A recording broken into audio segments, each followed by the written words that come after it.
سلام عزیزان، اینجا شهر ترقبه، حومه مشهد، یکی از تفرجگاه‌های حومه مشهده و تابستون، مخصوصا تابستون و بهار، خیلی جای با صفاییه.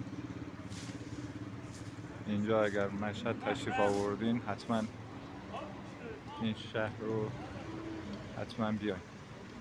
اینجا صنایع دستی تو این قسمت شهر دور میدون خود ترقبه، شهر ترقبه، صنایع دستی و آجیل و تنقلات از همه مدل هست دوستان.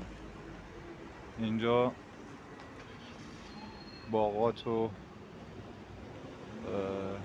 خدمت شما عرض شود که مخصوصا کشاورزی و باغداری اینجا زیاده و اکثر محصولات مال خودشون عزیزان.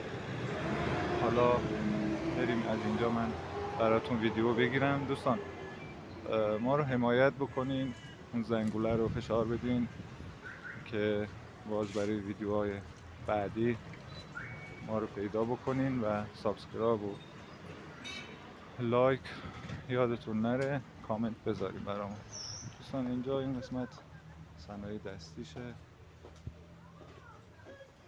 ببینید دوستان.